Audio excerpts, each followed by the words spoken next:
To introduce our speaker today is Clinton School student Todd Moore. A member of the new class of 2010, Todd is a graduate of the University of Kansas with a degree in African Studies. His work experience includes with the United Way and with Big Brothers Big Sisters. At the Clinton School, he's working with a team to establish the Delta Visual Arts Center in Newport, Arkansas, as part of that community's downtown revitalization effort. Earlier today, he conducted a radio interview with our speaker, so he knows him well, and he's had a long conversation with him. So please join me in welcoming Clinton School student Todd Moore.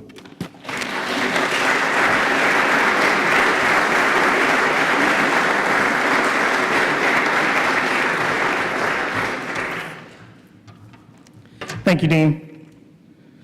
Since I was 12 years old, I've been a fan of James Bond and Ian Fleming. Moonraker was my first Bond book, and I loved every minute of the intrigue and action of 007 taking down the terrorist, Hugo Drax. Imagine my delight when I discovered a real-life spy master was coming to town. Though not a spy himself, Bob Drogin recently authored Curveball, Spies, Lies, and the Con Man Who Caused the War, which describes the role of a single Iraqi informant who was a key source for claims that Saddam Hussein had weapons of mass destruction. A native of Bayonne, New Jersey, Bob Drogin has sought adventure at every turn. Drogin left college to backpack in Asia for a year, and he also hitchhiked in Alaska. To Alaska, not just in Alaska, but to Alaska.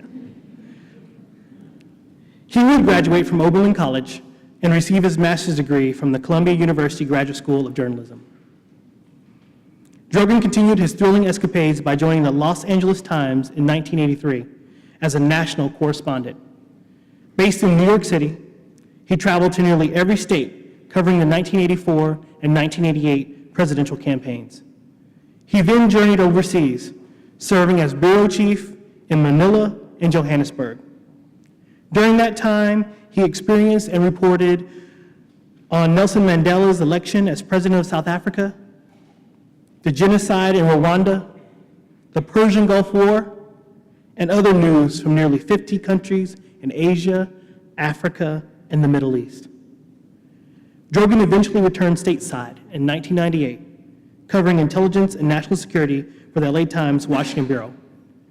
He recently was on the campaign trail with McCain-Palin ticket.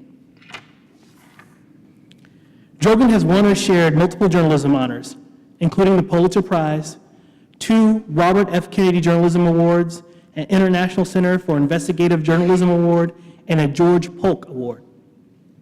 He was a John S. Knight Fellow at Stanford University in 1997 and a Media Fellow at the Hoover Institution at Stanford in 2006. The Overseas Press Club of America gave Curveball the Cornelius Ryan Award for Best Nonfiction Book on International Affairs. It also won the Investigative Reporters and Editors Book Prize.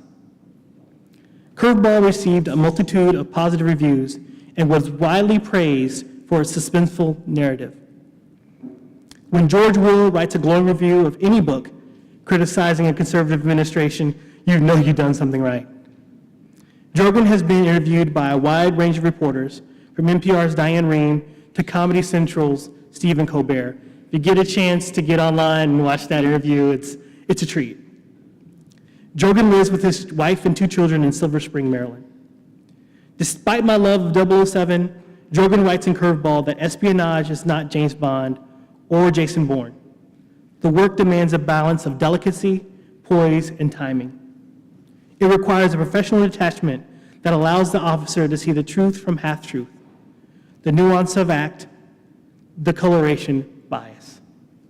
Please join me in welcoming Bob Drogin.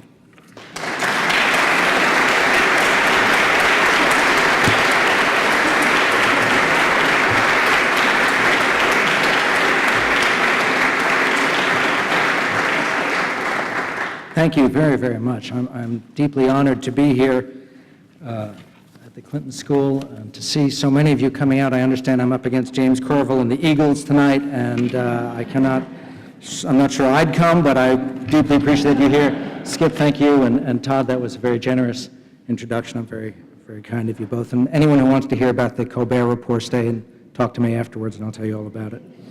As Todd explained, I write about, or have been writing about national intelligence and national security for the last 10 years or so, and the book that I wrote, I think, is one that I was drawn to because I really became quite obsessed by the topic. I decided it really was, to me, sort of a unique story in the annals of intelligence, one that is essentially a defining story of how we got led into Iraq, the pretext that was used to get us there, and is a key to understanding, I think, the kinds of what intelligence can do, and especially in this case, what it cannot do, and what are the problems that we face ahead.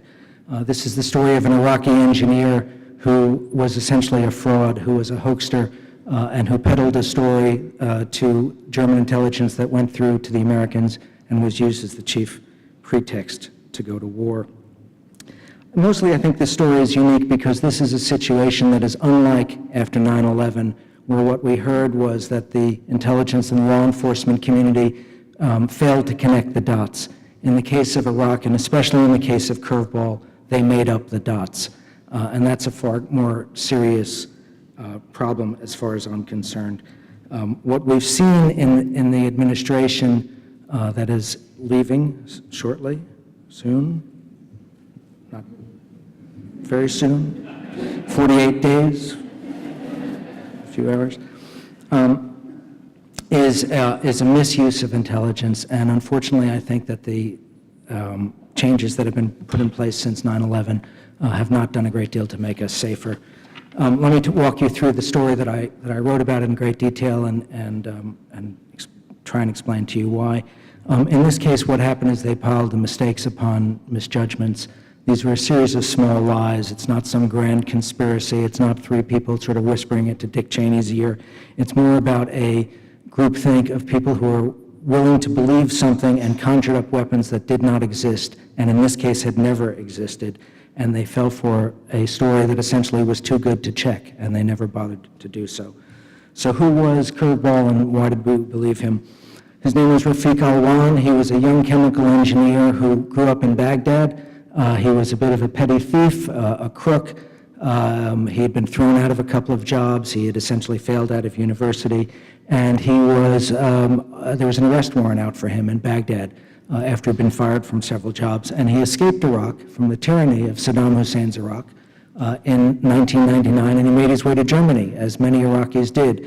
And to a certain degree, I feel, I think many of us would, a certain degree of sympathy for someone who, in that period, would do whatever they could to escape to the West, to flee from a tyranny, flee from a terrible regime, and that's what he did. He was put, as happened often to refugees in Germany, they were put into a refugee camp known as Zirndorf, which is outside of Nuremberg, which I went and visited. And it was built by the Nazis originally, and it has these 6-foot thick walls, and it really looks like a prison. And he was put in there, and after about 6 weeks or so of living with other Iraqis and whatnot, it became very clear to him that this was not the route to freedom that he wanted. And when he was brought in for a routine interview by the German intelligence agency, the BND as it's known, he told them that he had worked on this fantastic weapons system that he alone had helped mastermind, and he began to provide them the details of this information, and as a result of which he had no blueprints, he had no documents, he had no photographs, he had really nothing except what he could tell them on the site. But because of the time frame, they believed him and they pulled him out of the site and they turned him into an informant. And the time frame, just let me walk you back for those of you who remember this. In 1999, the UN weapons inspectors had left Iraq, they'd been pulled out. The Clinton administration, there had been the bombing, 4 days of bombing of Baghdad, of various sites, and afterwards Saddam Hussein had not let the inspectors go back, the UN inspectors. And as a result of which, the great secret, the biggest secret that the CIA was really holding in those days was sort of how bankrupt they had become. And despite the fact that they had been looking at Iraq for all of this time, they had no assets whatsoever inside Saddam's regime, certainly no one close to the weapons programs that they believed existed. So here comes this guy who tells the Germans, I am a witness to this, and here's the information that I have. And he begins to tell them a story, and the Germans listen to it and pass it up through channels. And it doesn't really go very far. when I began to look at the reports that the CIA was putting out and the Defense Intelligence Agency were putting out during that period of 1999 and 2000 or so, his information was very much put in the context of could be, might be, possible, maybe, and in the threat analysis, the threat assessments that the CIA was giving to Congress during all this period, Saddam's weapons were really still very much in the could be someday category. They were not very high up on the list. And after 9/11, literally 3 weeks after 9/11, suddenly the same information this man had been saying for several years at that point was viewed in a utterly new and different light. And 3 weeks afterwards, suddenly his information, all of the caveats fell apart, or I'm sorry, were pushed aside, and no one suddenly was allowed to doubt that information. The story that he was telling was that he had been hired out of university and that he had been hired to design and build trucks that could travel around the countryside and carry inside of them laboratories able to brew various forms of biological agents, especially anthrax, botulinum toxin, and those were the two principal ones. And the brilliance of this for the CIA is that because they were trucks and always able to move, the failure to ever find the trucks simply became proof that they existed. It was sort of like medieval all during this period, it was sort of like medieval clerics looking for witchcraft. The failure to find the evidence became the proof. Every time inspectors during the 90s, when some of this stuff was first coming out, and then later, when they were using overflights and looking for this, every time they would go to some place and there were no trucks, they said, missed it, they got away again. So he began to tell this story, and during the 90s, when the UN inspectors had still been in Iraq, they had speculated about these trucks. They were convinced that they existed, and Saddam had kept his biological programs the most secret of all of the weapons programs that he'd had during the 1990s. And there were a lot of people at CIA and the agencies inside it who were absolutely convinced that this program existed somehow, and the idea that they were on trucks fit their dynamic, fit this paradigm that they were convinced already existed. So he comes in and he's telling them this story, and there was no attempt to check this information. He was giving this information to the German authorities, who were passing it. They would not allow Americans to talk to him. They were passing it to the DIA, which had a large operation in Munich at the time, the Defense Intelligence Agency. It's part of the Pentagon. They would then translate it and make comments on it and pass it along the line. And everywhere along the line, this reporting was morphing, was changing. And I sort of compare it to a game of children's telephone playing, where the threat got steadily more and more frightening and more terrifying. This, in part, again, looking back at the time within the administration, was after, in 2001, after the anthrax letters attacks in this country. And one of the, I think we're now more aware than perhaps we were at the time at how frightened people in the White House were of a subsequent attack on that. One of the odd things in which intelligence really operates in a topsy-turvy world, and I think for the rest of us, is that Curveball was, frankly, a flake. Alwan was, a sociopath.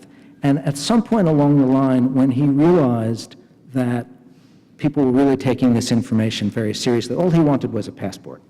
All he wanted was a visa to Germany and a Mercedes. I mean, it is, literally. He had these dreams of Mercedes. He talked about Mercedes. So at some point along the line, after they pulled him out of Zerndorf, and they put him in a nice apartment, and he went out and he bought fancy suits, and he had these gold chain necklaces, and he was going to discos at night and stuff. And at some point along the line there, he began to get nervous. And when they would go back to him and say, we need more information, he began to change his story. And the nature of informants in intelligence is you're only as good as your information. So the history of informants is that they hype, they exaggerate their information over time. So, Iraqis, when they were coming out, they were all like the best friend of Saddam. And they all, were certainly these Zelig-like characters who would see, I worked in his nuclear program here, and I worked his biological program there, and his terrorism program there. In Curveball's case, as time went on, he began to pull the details back in and say, well, I didn't really say that, or, I didn't really see that, I just heard about that. And his story after he got his first, the equivalent of a green card, he began to reel his story back in, and it became very mushy.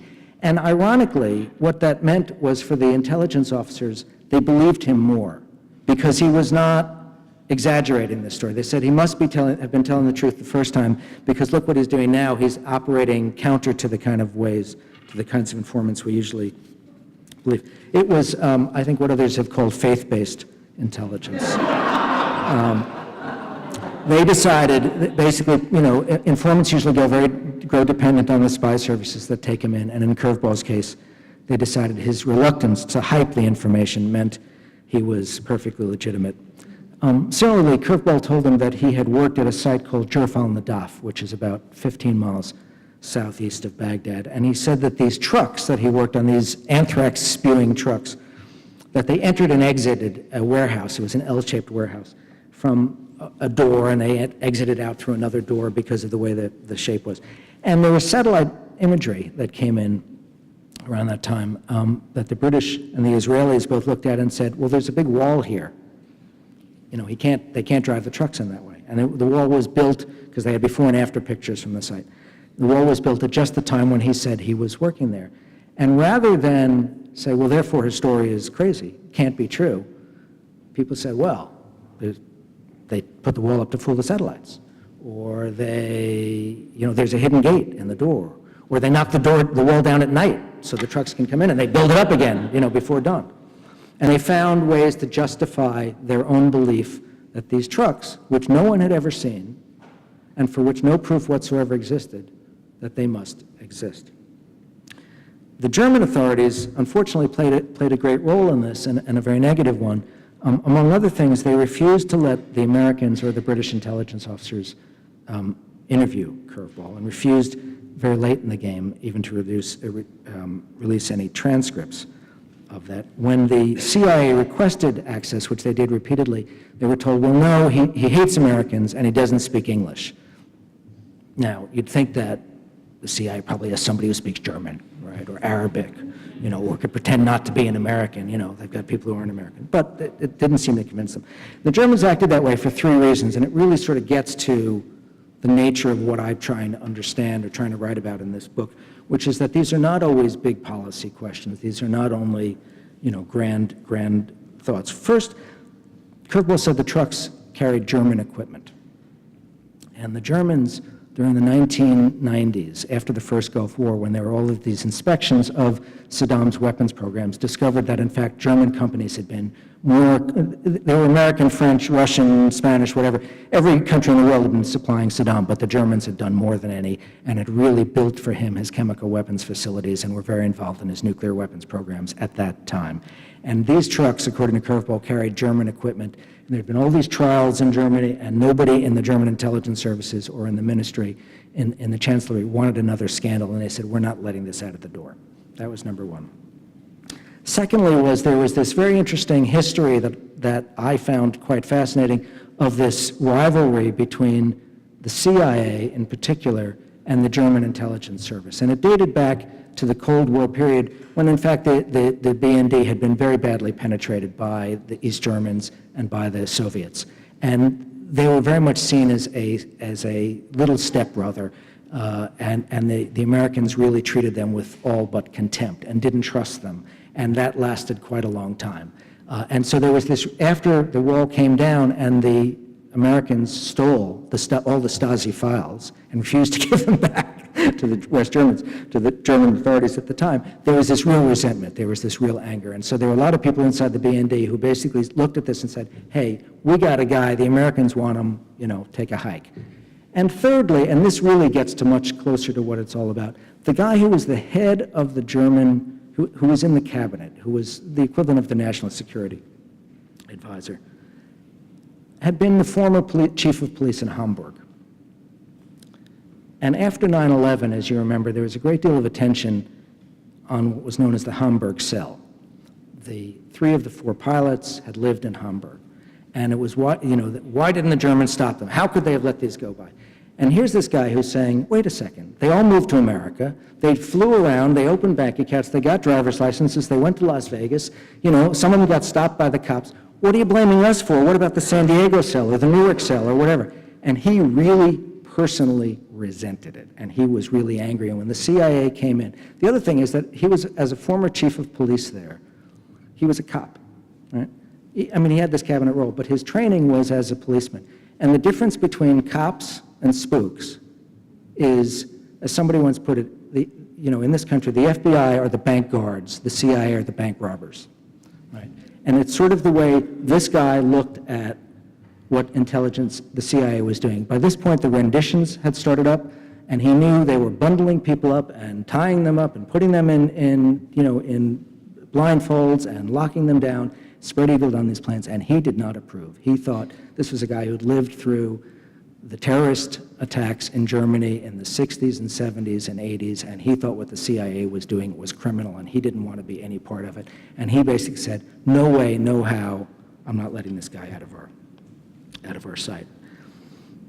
On the other hand, the Germans did not openly admit that Curveball was a lunatic, that he'd had a nervous breakdown, that he was drinking heavily, he was suffering from emotional and mental problems. They were very protective of him. They put him in the equivalent of a witness protection program. They gave him a house, a stipend, insurance, and all of that. The problem is, once that information got into U.S. channels and it wasn't really checked, there was no way for anybody to go back at it. So by the time we get to the fall of 2002, the administration is dead set on going to war, and the Senate Intelligence Committee, the Democrats on the Senate Intelligence Committee asked for what's known as the latest estimate, the latest national intelligence estimate on Iraq. And a national intelligence estimate is the highest grade, the highest document that is produced, the highest product by the 16 agencies that are in the intelligence community. It's considered the gold standard. It's usually the considered opinion of what a given threat is at any given point.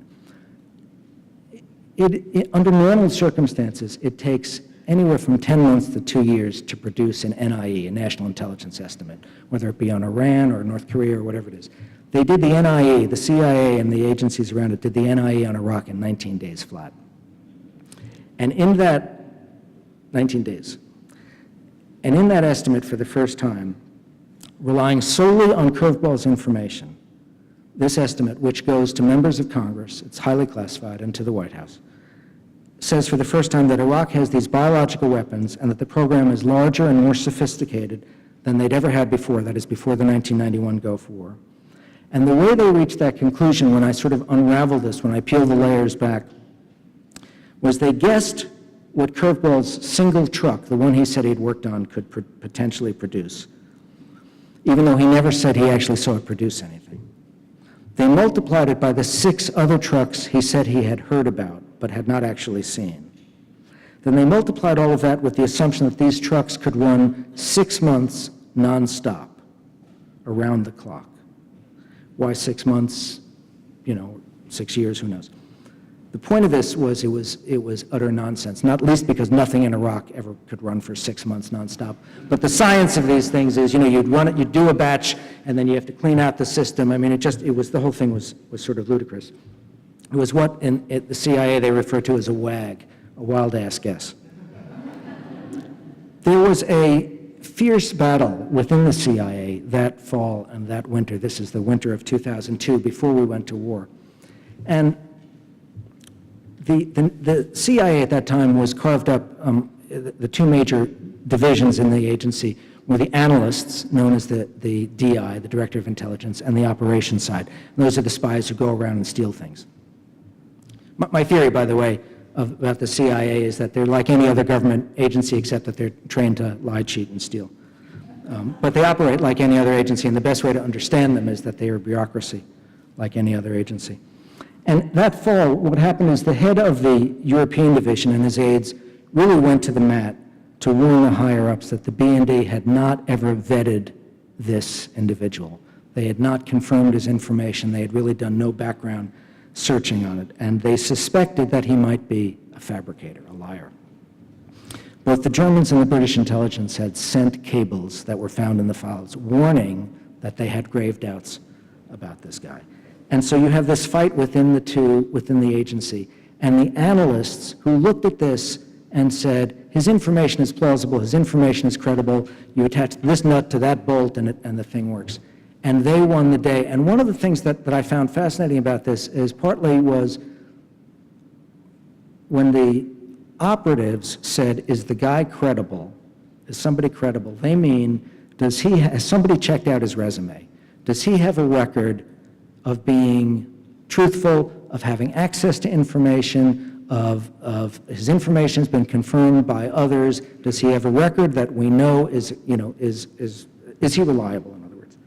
For the analysts, the term credible simply meant, on paper, does this stuff work? We don't care who he is.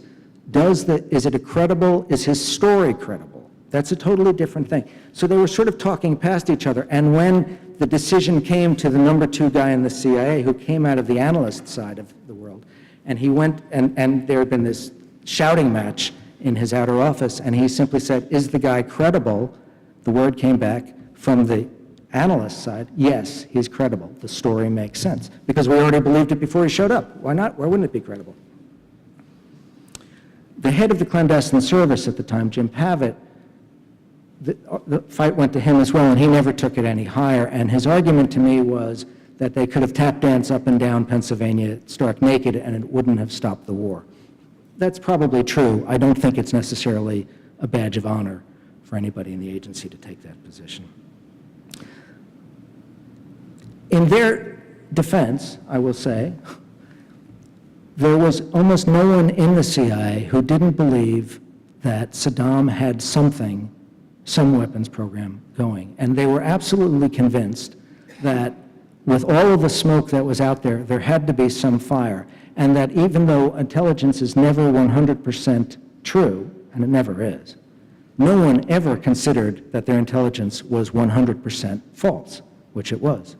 And that they were convinced that as soon as they got to Baghdad and they found the first warehouse full of, pointy-ended things with a skull and crossbones on it, and they had a picture of it on Fox News or something, nobody would remember anything else. And I'm honestly convinced that that's where they were going. So we get to the spring of 2003, and Colin Powell goes out to the CIA for a couple of nights, and he says, I want to see your absolute best stuff. Scooter Libby at Vice President Cheney's office had given him a 42-page single-space thing that they wanted him to read, which they spent a day or so looking through and decided it was all rumors and allegations, and they threw that out. So Powell goes to George Tenet, the head of the CIA, and says, I want your absolute best stuff. I only want ironclad stuff.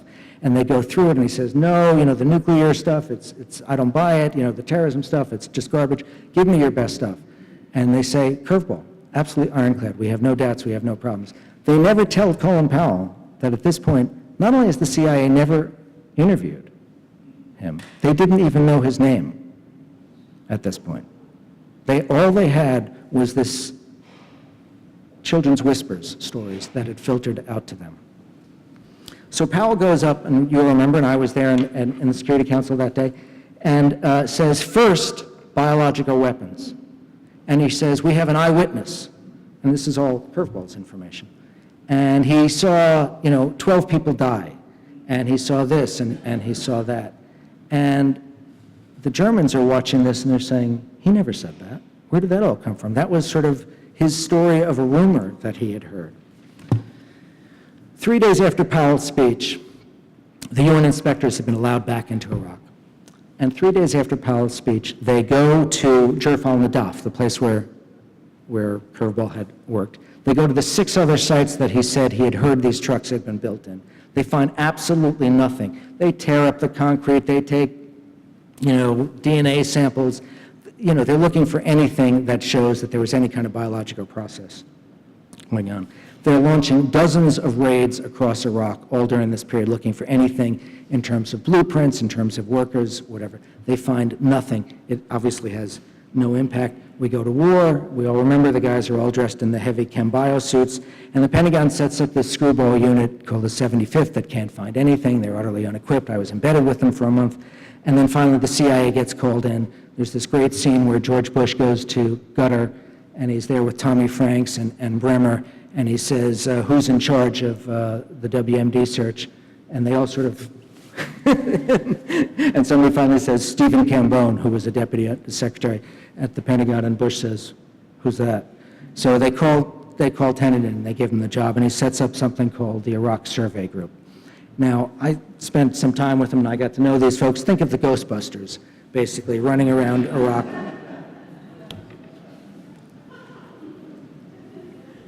They find, ultimately, 2 trucks in northern Iraq, and they're filled with equipment. And you may remember it because President Bush said on television 4 times, "We found the weapons of mass destruction."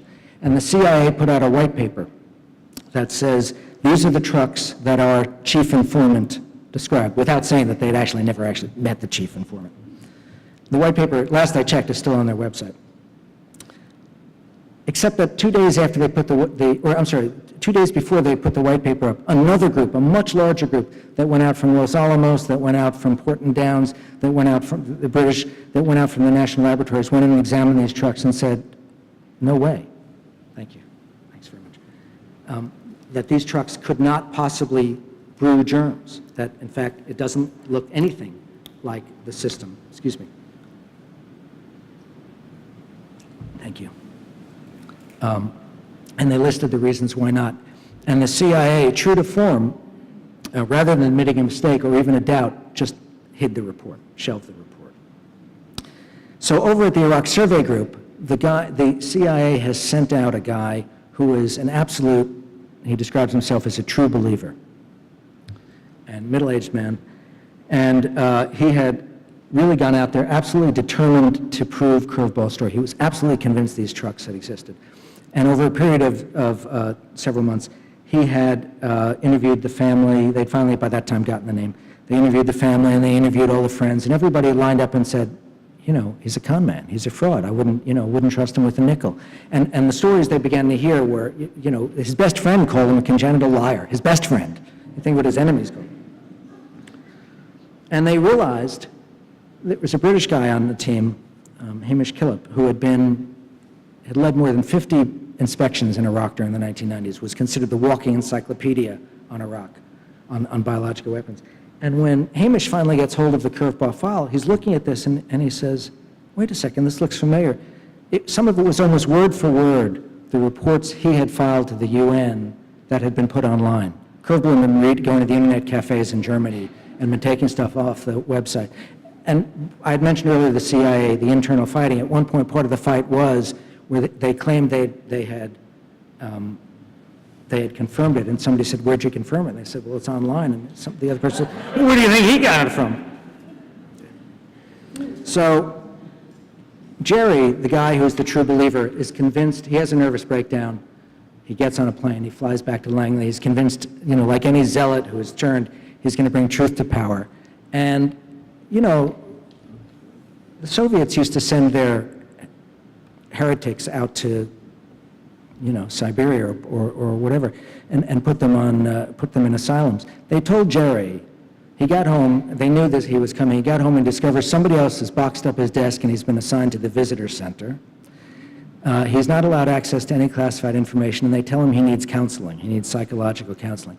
Because it's government and you never get fired from government, he doesn't actually get fired. It's just sort of his, you know, he's just sort of increasingly marginalized, and so nobody will talk to him. David Kay, who was the head of the Iraq Survey Group, who had also gone out very much as a true believer, who had testified before Congress about the threat, who had really sort of been one of the cheerleaders from outside towards going to war, and had also gone to Iraq and had led the Iraq Survey Group, and partly, principally because of the curveball case, but everything else was collapsing as well, goes back to the CIA, and again is determined to bring truth to power. And I just, because I have to tell you the story, David's a good friend of mine now, and it's just, he was, when he was first hired as George Tenet's special assistant, he was given an office, you know, an executive suite on the 7th floor, just down the hall from the director of Central Intelligence. He had a nice parking place right out in front of the executive office building. You know, he could use the executive elevator. So he goes back to say, excuse me, guys, there are no weapons there. And he discovers instead of his executive lot, it's like a snowy day, he's sent off to the far end of West Virginia. You know, he's out to the back parking lot 2 miles away, and he's trudging there through the snow, and he discovers when he gets inside that instead of being on the executive floor, he's in another building at the end of a hallway that's under construction, right, with no access to... He hears about meetings after the fact, if he hears about them at all. And he finally quits, and he's brought up before a Senate committee, and he says, we were all wrong. I mean, how often have you ever heard anybody in government say that? He had to quit government to do it. They tried to buy him off, by the way. As he went out the door, they offered him a job as a consultant, which came with he couldn't talk. Very much to his credit, I think, he declined that. David, by the way, is currently, that's true, is shooting wedding and bar mitzvah pictures. That's what he's doing now. David quits a day later, goes out the door. The CIA finally is allowed to interview Curveball in March of 2004. This is literally a year after the invasion for the very first time. They determine very, very quickly that he's a fabricator, a liar, and they withdraw all of his reporting by May of that year. In the time, I am two of the characters who I write about in the book. One is a man named John McLaughlin, some of you may know, who was the number 2 to George Tenet at the CIA at the time. He was acting director when Tenet resigned and got the Medal of Freedom. His equivalent in the German BND, who's I call Werner Kappel in the book. And John McLaughlin is an amateur magician, very good one, very talented one. So much so that Tenet used to refer to him as Merlin. And John's theory about intelligence was, it's like magic. You can't believe what you see. Werner Kappel, who was very much an intellectual more than a spy, was a student of Max Weber, and he used, when I would interview him, he always quote Weber to me. And of course, the dominant theme of Weber's work is people hear what they want to hear. And so in my view, somewhere between the people see what they want to see and people hear what, you can't believe what you see and people hear what they want to hear, Curveball fit right down that channel, that these agencies heard what they wanted to hear, particularly the CIA, heard what it wanted to hear, told the White House what it wanted to hear, and closed their eyes to everything else. I am struck as I come out of this at how little of what I've seen since then gives me greater confidence that we could do a better job. If anything, one of the things that I take great solace in Bob Woodward's line in his books where whenever he writes a book, he says, this is the best available version of the truth. Because I've learned a great deal since my book first appeared, a great deal more that, if anything, it was worse than I thought, and it was pretty bad. Curveball, it turned out, when he was living in Germany and and everybody said they couldn't vet him, and there was no way to confirm or check his story, he worked at a McDonald's, he worked at a Burger King. I love this idea of him in the home of Der Wapper, in Nuremberg at the Burger King. He was washed dishes in a Chinese restaurant, and he kept getting fired because he kept stealing, or he kept lying to people. And he kept boasting. I mean, it's an Iraqi community in Germany, quite a large one, but tightly knit, the exile emigre community. And he kept boasting to people how he was tricking German intelligence and how they were giving him money. And he had this nice apartment they were paying for, and he was sending money back to his mother in Baghdad and this, that, and the other. And you'd think it wouldn't be that hard to check that kind of thing, that, we were able to find that on the tail end. I think, I'm happy to be quiet. We have time for some questions, and if you raise your hand, we'll call on you and get a microphone to you. Yes, sir, the one waving his hand. Excuse me. Please. Did anyone ever check out technically this guy's story from the first? I would think some technically trained people could have caught this guy out easily, not so much that they were trying to, but wouldn't you want technical details, from you're going to hunt down these trucks, you'd like to know something about them. Did anyone ever check the guy's story for technical details? Did anyone check the story for technical details? And the answer is yes, but. And the yes but part is that in the 1960s, both the United States actually built these kinds of trucks. When we still had an offensive biological weapons program, which President Nixon, of all people, canceled in 1972. They built these trucks, and in fact, the idea was, correct me if I'm wrong, because it was the arsenal here in Arkansas. If the idea that if the arsenal here were taken out, they would have these trucks that could roll around and produce anthrax and do that. So there was this one core of people who said, yeah, you can do it, and it's not all that hard, although the American were more sophisticated kinds of vehicles. They said it wasn't that hard. But more to that, what we learned is that the German case officer, that is the man who was in charge of babysitting and working most closely with Rafik during this period, the term that's used in intelligence circles is he quote, fell in love with his source. Not physically in love, but he became so invested in the story that he became an enabler. He would give him textbooks. He would help him. And a lot of this information on how to do certain things is available. But again, remember, his story was, I'm a chemical engineer. I'm not a biologist. I don't know how they do these things. You know, I never saw what the biologists did. I just know they had this big fermenter thing, and he would describe it. And a fermenter, I mean, most of that equipment is equipment in a bakery, or it's used for pharmaceuticals, or it's used to produce flu vaccine. I mean, it's not a whole lot different. It's just what you do with it that makes a difference. You'd think this wouldn't be that hard. I mentioned the trucks, the 2 trucks that they found, and they carried on them these vats that were seen to be fermenters. And people I talked to at the UN were looking at it and saying, well, if they're fermenters, they're built upside down, right? Because the fermenters should have a curved bottom so that none of the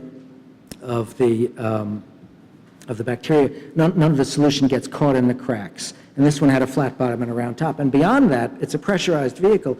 It had a large opening with screw bolts in it at the bottom. And as somebody pointed out to me, he said, if you opened that, it'd either land on your feet or you'd get sprayed in the face. It made no sense whatsoever. So I think they just always found, sort of like the wall, they built the wall in the middle of the night, knocked it down or something. They always found a way to justify the holes in the story. Over here. Hi, I'm Nicholas Hall, Clinton School student, class 10, or class 4, excuse me. And I was wondering, since we're discussing this in class, the hardships that people face in the public sector when they speak to the truth. Could you maybe elaborate upon some of the hardships you have faced? That I have faced? None. I'm down here. I'm having a great time. I sold a book. I got a movie going. Well, I'm cool. I'm not in the public sector. I work for a newspaper. I do a public service. That's different. But not to be flip, I think what happened in the case of Jerry, the man who came back and was sort of shunted off to the visitor center, and David Kay, who was the head of the system, is really quite a terrible cautionary tale. And on the other hand, you have George Tenet getting the Medal of Freedom. To me, that's like, it's like, what was the guy, Brownie? Winning for Katrina. He did a heck of a job down there. It's a screwy system. Yep. Yeah, so where did, right over here, right here. So where did Saddam get the gas that he killed all the Kurds with? In the 1980s, they had these large programs that were, it was chemical gas that he was using. They never used biological. They killed the Kurds after they'd been fighting with the Iranians. We were supporting the Iranians and supporting Saddam, and yeah. I mean, he had oh yeah. I mean, they had an enormous program. There's no question, I don't ever want to suggest otherwise. There's no question in my mind Saddam was a terrible man. And in the 1980s, he had a large chemical weapons program that he used against first the Iranians during the war, and probably helped them win the war. He was convinced that it certainly did. And then against what he viewed as Iranian sympathizers in Kurdish areas, in Halabja, killed 5,000 people in 1988. So it was real. He also had a much smaller biological program that was essentially a crash program that was put into production about 6 months before the Gulf War, and he had a nuclear program that was, I think, considerably further away from success than people thought after the war. I mean, we now know a great deal more about it. The UN experts are convinced he was much further away, but it was a real program. There's no question about it.